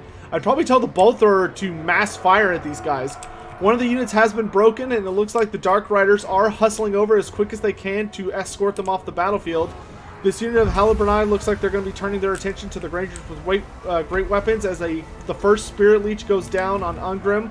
Lokir Felhard does eat another chop to the face for his efforts and starts skedaddling, but he does have the Kraken Helm, so he is regenerating, which is super nice. Over here, we can see that Charybdis is somehow still alive and has not only managed to rally, but thanks to still being alive, is causing terror and is causing a lot of these units to break and flee off the battlefield. Dark Riders are going to start hitting where they can, though. Oh no, this unit does rally to get a couple of throwing axes into them. Thankfully, these Dark Riders do have shields, so they do have bronze shields, allowing them to negate some of that missile fire and charge in among them. Hopefully, they'll be able to break them and escort them off the battlefield. This could be the first time we'll have a Dark Elf champion for the Challenge of the Old Ones, but only if they play cautiously. Felhard's looking a little low there, so they do need to be very careful. Ungrim is still eating shots from this Bolt Thrower, and the Dark Elves need to escort these 2 units off the battlefield. These units cannot be allowed to come back. But we do see that the Sisters of Singing Doom and the Dark Riders are on it.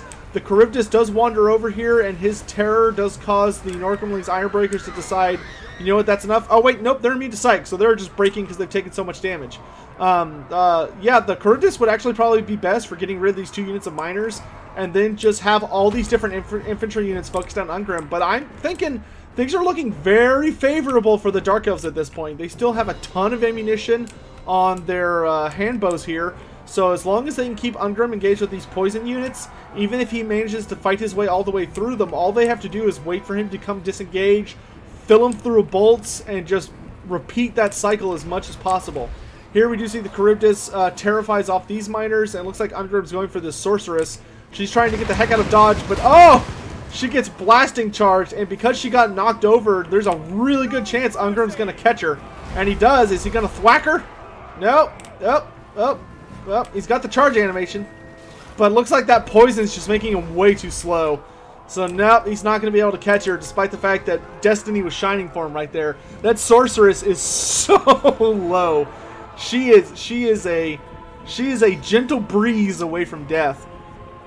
But yeah, I'm feeling pretty confident calling this for the Dark Elves at this point. Ungrim's going to be able to run around and try and find a place to do some damage, but these guys are going to be able to unload their full ammo into him, and even when he's fighting the worst tier infantry, he's going to be taking damage constantly, just because Like, he does have pretty high armor, and his melee defense isn't terrible. But, you know, the game, you're just gonna take damage. But I'm sure he's going to take out a fair number of Dark Elves, though, on his way out. But I just don't see a realistic way that Ungrim can survive this battle. Especially if there's another Spirit Leech waiting for him. But seeing as this lady's charging into battle, I doubt it. And all of these, so many of these units between the Charybdis and the Halberd Knight cause poison. So that's going to be nerfing poor Ungrim's stat line even more than Ollie Ruz. We do see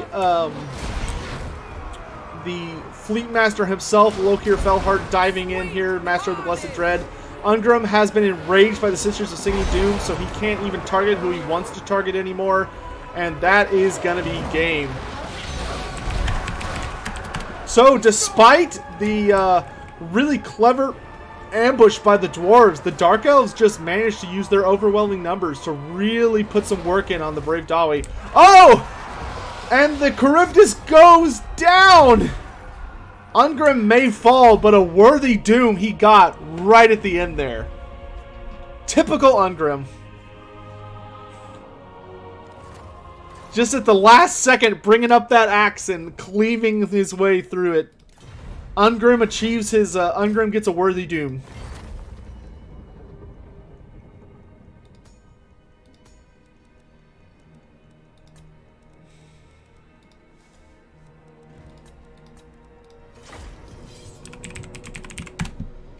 Haha, to die in battle.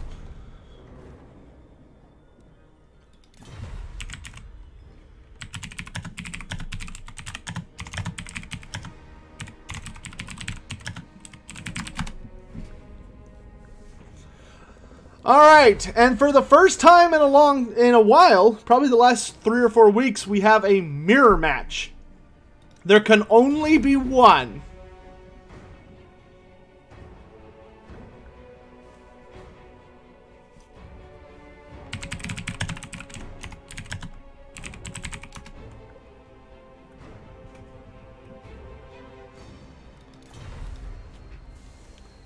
Carl, you still want to see Gotrek? Maybe this week.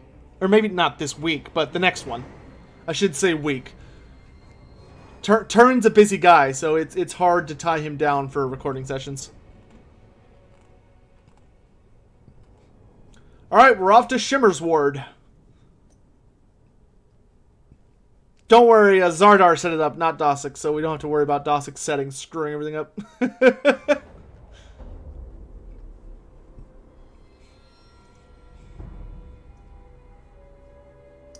Gotrek wins automatically? Yeah, pretty much. Most of the time, anyway. Alright, so we've got a Vampire Count mirror match here. Heinrich Kemmler has finally decided that enough is enough, and he's tired of these vampire bastards. So he has come out personally to deal with them. So over on this side, let's make sure that... Okay, we got... The Necromancers have both been fixed. Yep, good. So on this side, we have a naked Necromancer, because that was a rule break. So for the rest of the tourney, he gets to be naked and doesn't get to do anything with that money. So that Necromancer gets to enjoy being useless, other than as a leadership person. So we've got Heinrich Kemmler here with Van Hal's Dance Macabre, Raise Dead, and Invocation. A naked White King and a naked Necromancer. We've got 2 units of Skeleton Warriors, 2 units of Skeleton Spearmen, the Sternsmen, 2 units of Graveguard with Great Weapons, 1 unit of... Blood Knights, 2 units of Fellbats, 2 units of Dire Wolves, one of which is the Dire Pack, and a Terrorgeist. Meanwhile, over here, we've got Manfred von Karstein leading the fray on a Zombie Dragon with Invocation of Nehek, Raise Dead, and Wind of Death. We've got 3 units of Zombies, the Sternsmen, 2 units of Graveguard with Great Weapons, 3 units of Skeleton Spearmen, a Vargulf, and a Necromancer on a Corpse Cart with no spells, but he does have the Forbidden Rod. We also have, once again, the Dire Pack and a unit of Blood Knights. Alright, so we got a wider army on Zardar's side, but we do have a much more elite lord on Dosik's side, so we'll have to see who will win.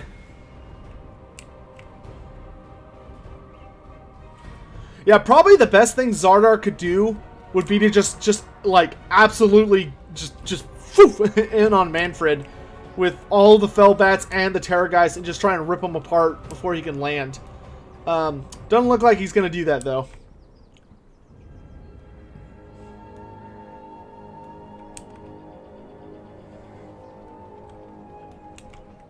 Alright, looks like both armies are about to meet in the center. The zombie line's going to get absolutely spanked by the Skeleton Warriors line, but there is a Corpse Guard here, which could allow Dossic's side to win the army-wide battle. Looks like the Terrorgeist is already beelining straight for Manfred. I'm not sure what Manfred plans to do.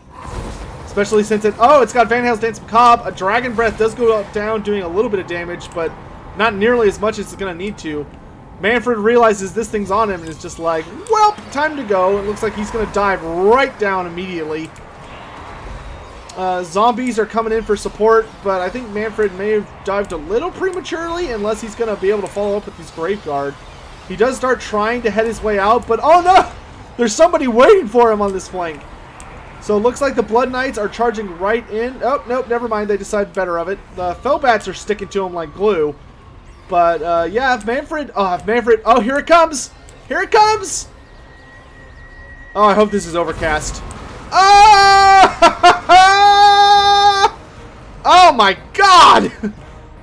That was definitely overcast.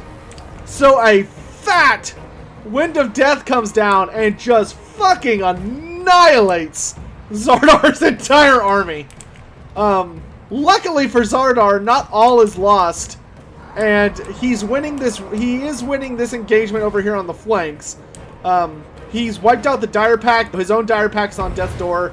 Both Blood Knights are a little bit damaged, but these Blood Knights is certainly in a worse position.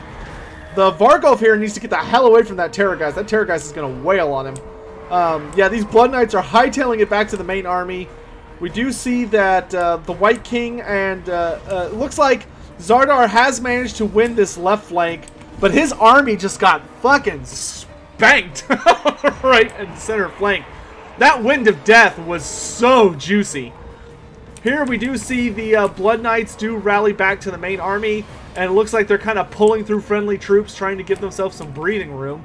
Back here, the Vargulf, for some reason, is dueling the Terrorgeist. I don't know why the Vargulf isn't just getting the hell out of there. It seems to be much faster on foot.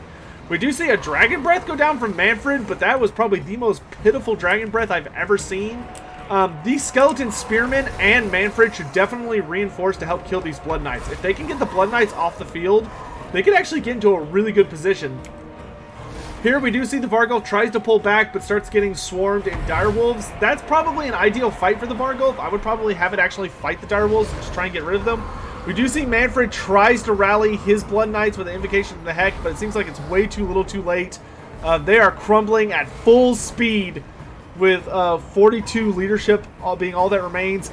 Manfred's a little isolated. He needs to pull back to his infantry block. Oh, really good scream from the Terrorgeist, doing a ton of damage. Looks like he got at least 30 or 40 kills.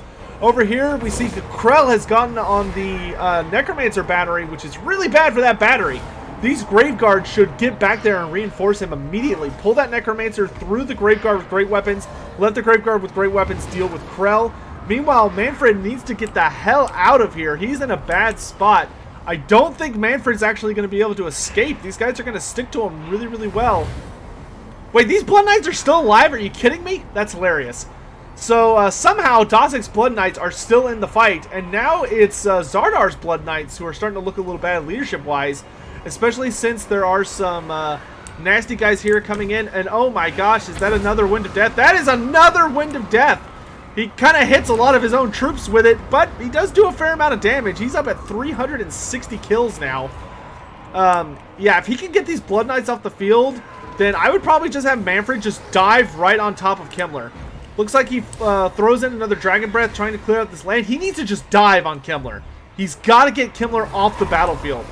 Like, just let your army deal with the Blood Knights and the Terrorgeist and use Manfred to just bully the crap out of Kimmler. Looks like Kimmler, though, has popped the Cloak of Mist and Shadows, and Manfred, although a very magical being, does not do magical damage. And he doesn't have Spirit Leech, unfortunately, so Kimmler's going to be negating a lot of this damage. We see another Scream does go down, doing a fair amount of damage, and it looks like, despite that amazing Wind of Death early on in the game, I don't think Dossick was able to capitalize on it.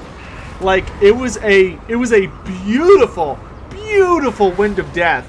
But I just think it just wasn't enough to deal with the overwhelming firepower of Heinrich Himmler constantly being allowed to sit in combat, Krell being able to just go where he wills and smash on people, and of course that Terrorgeist is just there's nothing that Dossick really has to deal with it. Yep, and with that, army losses does kick in, and although Dossick put up a hell of a fight with an amazing Wind of Death, it just wasn't enough. Just wasn't enough. Yeah, I think Zardar had a better army for a mirror match as well. The Wind of Death blows, well, you can tell that second one was not overcast. It has to be overcast to be super good.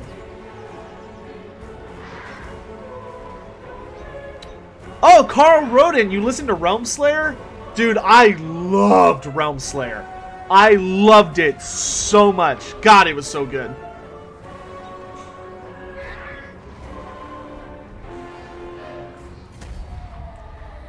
Who would have thought I'd enjoy a VC versus VC battle? Yeah, really. Well, great game to Dossick. He put up a hell of a fight. That big Wind of Death was champion level. That was truly beautiful. Unfortunately, he just wasn't able to capitalize on it as much as he needed to. But what a cast! That was truly awe-inspiring. So for today's finals, we've got two armies that have never won this tournament before. We've got Hadri's leading his Dark Elves up against Zardar's Vampire Counts. So regardless of who wins today, there will be a new champion.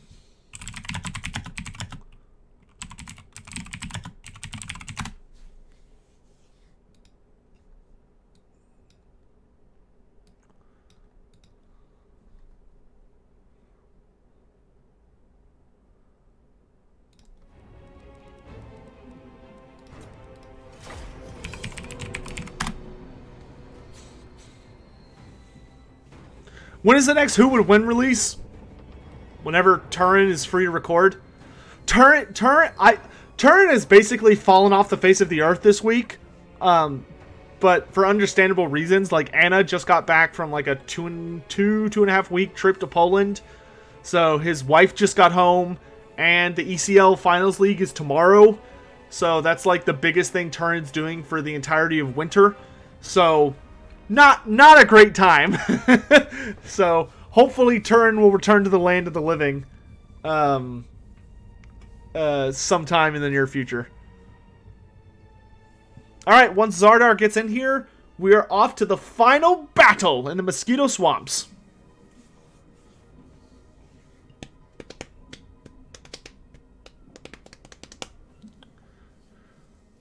Who are you rooting for, chat? Do you want the Dark Elves to finally claim victory for their horrible lord, or do you want the legendary meme lord Heinrich Himmler himself to finally grab victory from the jaws of impossibility?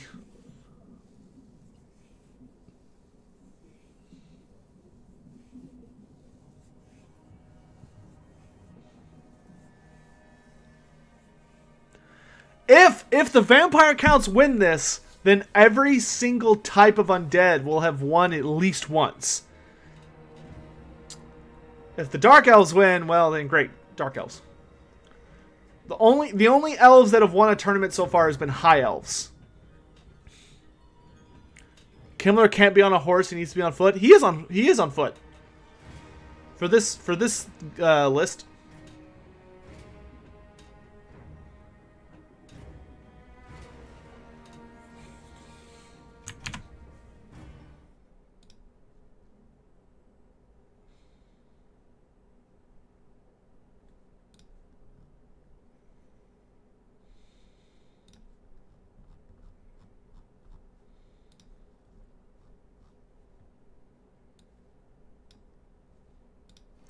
Oh, how about I fix the thing before the game starts? Yeah? Would y'all like that? Would y'all like it if I was like, yeah. Oh, I'm getting hungry. I didn't wake up in enough time before the tournament started to eat anything.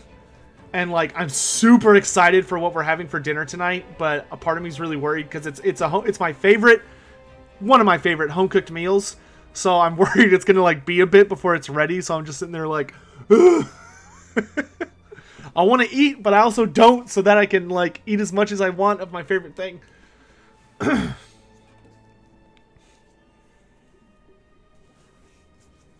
What's the meal? So my old man, my father makes this. We literally call it Chinese chicken.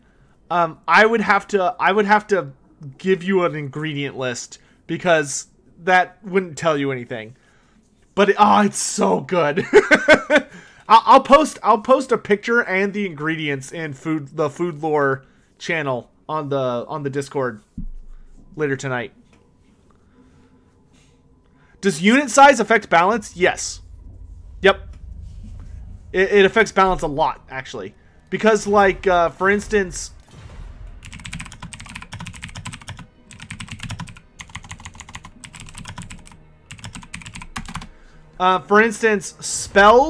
spells don't scale to unit size.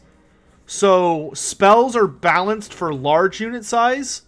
Or medium, I guess. No, large. And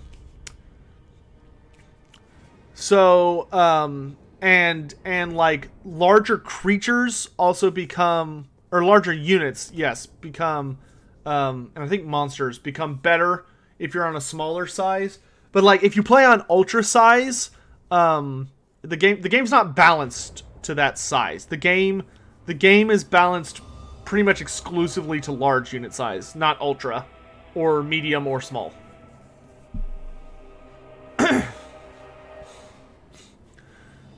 The tournament's not legit until Beastmen win. Might be a while. Unfortunately, we haven't really gathered any people who are like super into Beastmen. Alright, so just a quick reminder for anyone who missed any of the prior games. This is the finals. This is today's final battle. Vampire counts under Zardar versus Hadri's Dark Elves. And we've got, for the Vampire counts, we've got 2 units of Skeleton Warriors, 2 units of Skeleton Spearmen, 2 units of Graveguard with great weapons, the Sternsman, 2 units of Dire Wolves, one of which is the Dire Pack. We've got a Terrorgeist, 2 units of Fellbats, a unit of Blood Knights, and then we've got a naked Necromancer, a naked White King, and Heinrich Kimmler with all of his goodies. And for spells, he has Invocation of the Heck, Van Hale's Dance Macabre, and Raise Dead. Meanwhile, for the Dark Elves, we have 2 Reaper Bolt Throwers, a unit of Dark Riders with shields, a unit of Cold One Knights. We've got a Death Sorceress just with Spirit Leech. We've got Lokir Fellheart on foot. We got a Charybdis. 3 units of Dark Elf Dread Spears, one of which is the Helleburnai. 3 units of Black Art Corsairs, one of which have all of which have hand bows. 1 unit of Black Art Corsairs, just regular. The Sisters of Singing Doom. And that's it.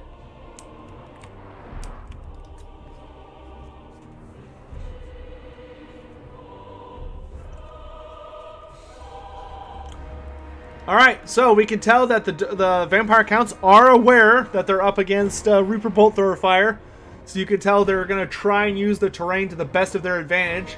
Though this tree cover is not particularly thick, so it doesn't provide that much defense, unfortunately.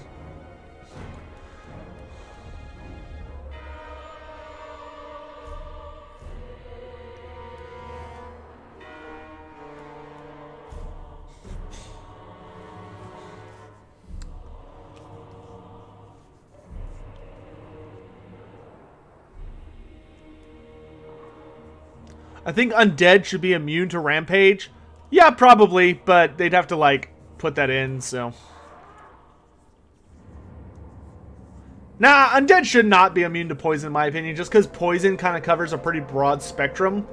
Because Poison means, like, yes, it means, like, poison that gets into your bloodstream, but in Warhammer it also covers like acid that eats away at bone and metal and stuff. Like when Warhammer was younger, they used to have it where poison would not affect like certain kinds of undead, and it wouldn't affect war machines either, or constructs. And then Games Workshop was like, you know what, let's just make this easier, and so they kind of made poison cover a much broader spectrum of things.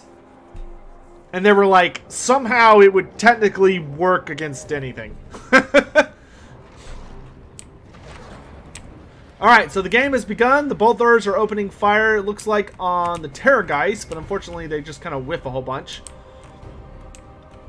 If they can, they're probably going to want to start pumping shots into Heinrich Himmler. Terrorgeist is doing a great job just juking as many fire shots as we can. Dark Elves are moving around. Oh, he eats that one to the chest. Dark Elves are moving to prepare their counters. And the moment these undead come out of the woods, they are going to start eating a ton of missile fire. Himmler's going to have to be careful. Those bolt throwers are going to be able to skewer him. Here we do see the Fellbats going after the Dark Riders with shields, who are immediately falling back to the safety of spears.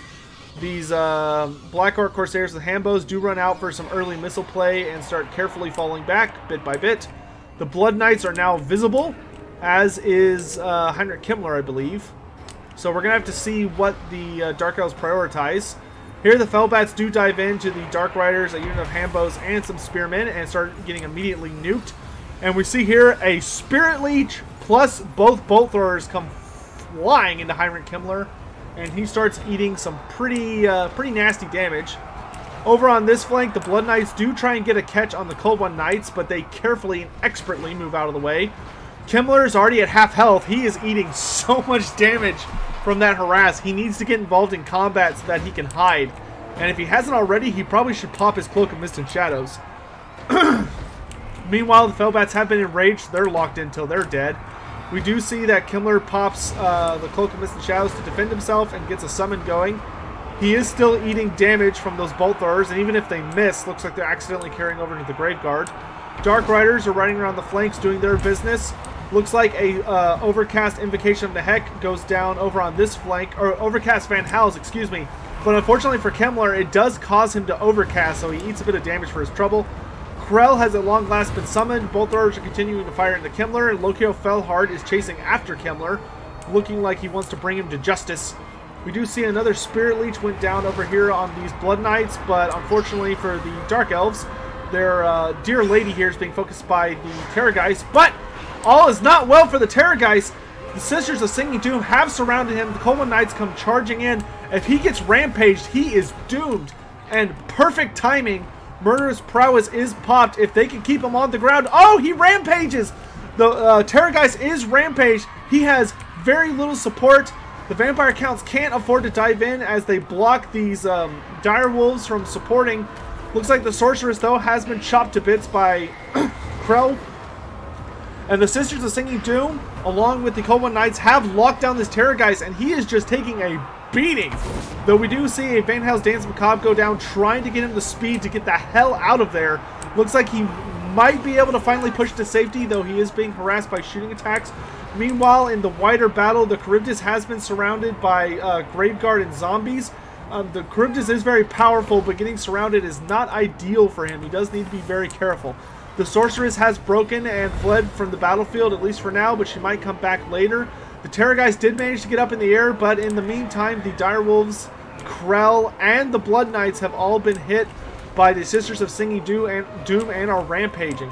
The Sorceress does rally if she can get over here and slap a Spirit Leech on Himmler, he's going to be in a dangerous spot. Meanwhile, we see that Lokir Fellhart is being a badass and is dueling this White King and absolutely laying a beatdown on him. Sisters of Singing Doom are kind of spread all over the place and are getting a ton of work done. Balance of power has begun to tip in the favor of the Vampire Counts. However, the Blood Knights are pretty much off the field. The Terrorgeist is being Spirit Leashed and harassed by continuous fire. These Dark Riders do need to rally back to the battlefield. They can provide a lot of really good support. Bolthor is back up and running and is firing shots into Himmler, who has popped the Cloak of Mist and Shadows. That White King is dead, and this Necromancer is now getting focused down. Krell, though, is heading towards the main battlefield. It's important to probably stay away from him and let him just drain off. Don't let him get on Loki or Felhart because he could do an annoying amount of damage. Over here, the Blood Knights are gone. 27-16 dead. Meanwhile, the Terrorgeist does dive in on the Sorceress, and is he going to be able to finish her off? He's slowly turning around. He flaps, and he misses. If these Cold One Knights could charge into this big old bat, they might be able to rally things in their favor. Meanwhile, the balance of power is pushing back in the favor of the Dark Elves, who are continuing to fire bolts into Heinrich Kimmler, who is continuing to spam summon units under himself, trying to protect himself from all these bolts coming in. He is now at his healing cap, so he's got nothing left. Charybdis is continuing to wail on him. Krell is trying to get over to Felhart, but does get enraged by the Sisters of Singing Doom, who are doing their job flawlessly. Things are looking very, very good. Oh, look, the White King survived. I thought this dude died, but it looks like he just got away from Felhart. Felhart is doing what he does best and is just wailing on people around him in close combat. All of the handbows have rallied and are firing shots into any nearby units. The Cold One Knights and the Dark Riders look like they're trying to rally to useful points on the battlefield. Bolthor has turned its attention to the Terrorgeist and is doing its best to bring it down out of the air. That Sorceress, I doubt she's going to rally, being that she only has 22 health. But here we see Kimmler has gotten very, very close to Felhart, and boom! He wails on Kimmler, doing a ton of damage as he does have all of his buffs popped. So he has 91 melee attack, 91 melee defense, allowing him to just slap Kimmler across the face. And this White King is going to meet his doom immediately afterwards. Meanwhile, the Terrorgeist dives in here, and we've got a duel of the armor-piercing, poisoned, anti-large monsters. Charybdis versus Terrorgeist. Who will win? Looks like the Terrorgeist, though, is not unbreakable since he's not undead and decides, you know what, I don't want to be here, and decides to vacate the premises. But before the Terrorgeist can celebrate his victory, a unit of Dread Spears does charge into his rear and starts doing some pretty considerable damage. Meanwhile, the Bolthor is out of ammo, so Kimmler is free to kind of run around the battlefield unless somebody manages to focus him down. Looks like these Cold One Knights, though, may just be the boys for the job, and they come in, spears raised, and manage to wail on Kimmler, though he does pop the Cloak of Mist and Shadows, allowing him to be protected. The Terrorgeist does get up in the air and looks like it's trying to see off the Charybdis, but its leadership is low enough that it's taking damage even despite its regeneration. Over here, we do see a Bolthor with almost full ammo has rallied, and if they can get back on their war machine, that is going to be doom for the vampire counts. Over here, Kimmler is still alive somehow, but he is very, very close to Felhart, who is trying to land a hit on him. Over here, though, the Dark Elves are doing a great job of just carefully focusing down all these different units. The Dark Riders have at long last started to return to the battlefield. The Charybdis has been chased off, which is really, really rough for the Dark Elves, as that has swayed the balance of power against them, and they have a lot of units that are breaking. They need to be very, very careful. If this Terrorgeist comes in here and causes a mass terror break before the Dark Elves are able to bring it down, the balance of power might turn against them. We do see that, though, the Dark Elves are managing to keep rallying from place to place. Shots are going into Heinrich Kimmler. He is down to 300 health, though his leadership is not yet going down. Looks like we have a Terrorgeist Scream about to go down, but it's trying to find a good place to do it. I'm not sure exactly. It looks like he's changing his angle just a bit. Oh, it goes down. This unit is broken. Things are looking really, really rough for the Dark Elves. They need to get this Terrorgeist off the battlefield. This terror causing could end the battle for them. We do see a unit of Black Orc Corsair Hambos has rallied, and literally the only thing holding the Dark Elves together at this point is Lokir Felhart. He is literally the only bastion of hope they have left. Really nice volley, though, does come in on Heinrich Kimmler, knocks him down to about 200 health, and he's starting to degenerate. They need to shoot the Terrorgeist. Forget Kimmler. Shoot the Terrorgeist. Shoot the Terrorgeist.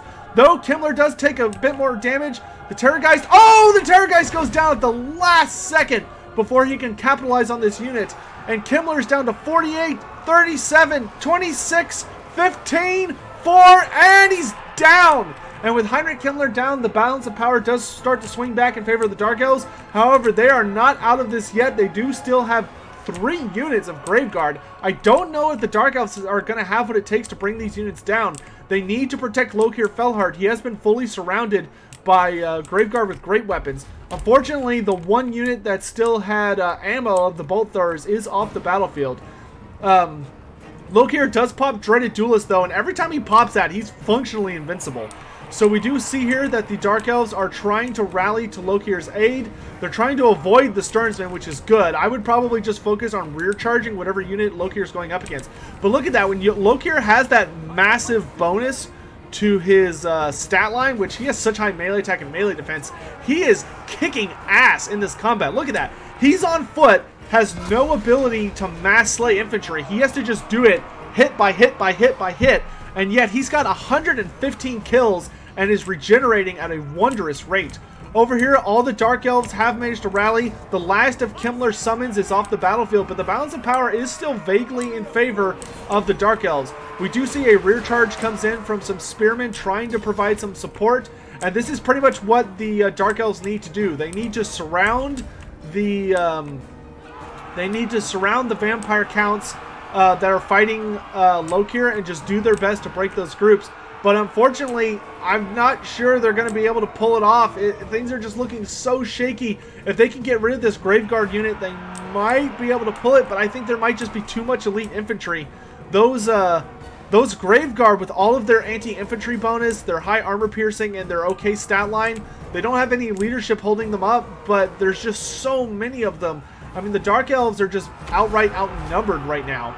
And it's just looking really, really rough. It's looking so rough. One unit of Graveguard is down. Only one unit of armor-piercing Graveguard left. If the Dark Elves can get this unit of armor-piercing Graveguard off the battlefield, then I think they can win. But their entire army is pretty much broken, and it looks like they're getting very, very close to shattering due to army losses.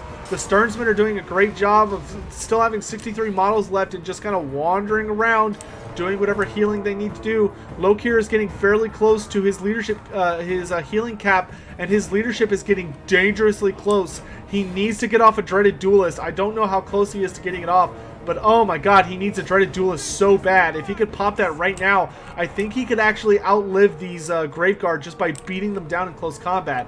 For the Dark Elves, it honestly would probably be best just to stay away and try and keep the Sternsmen running around after you, but not allowing them to engage until Lokir is able to finish off these Graveguard by himself. He's rapidly approaching his healing cap. Where is the Dreaded Duelist? Where is the Dreaded Duelist? He needs it. Oh, he needs it. I find myself rooting for Lokir in this situation, even though I'm supposed to be impartial. He's so close to his healing cap. A rear charge comes in, and army losses kicks in, and that's game! Oh, what a game. What a game. Came down to the last moment, and the last of the undead under Zardar Total War has claimed victory. Oh my goodness. What a fantastic game. Literally came down to the absolute wire. Oh my goodness. It was just the Dark Elves were just a hair of a fraction too late, I think, getting rid of that Terrorgeist and Kimmler. They were so close.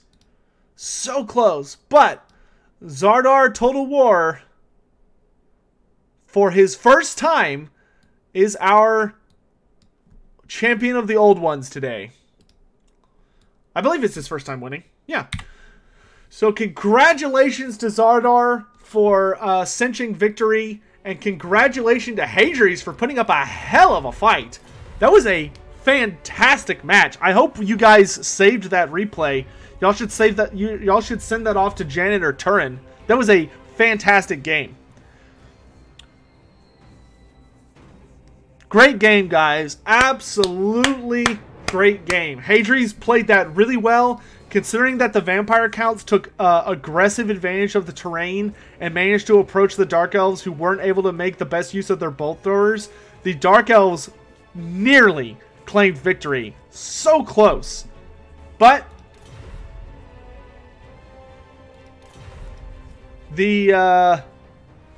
yeah, it was Kimmler actually managed to win. Kimmler got victory.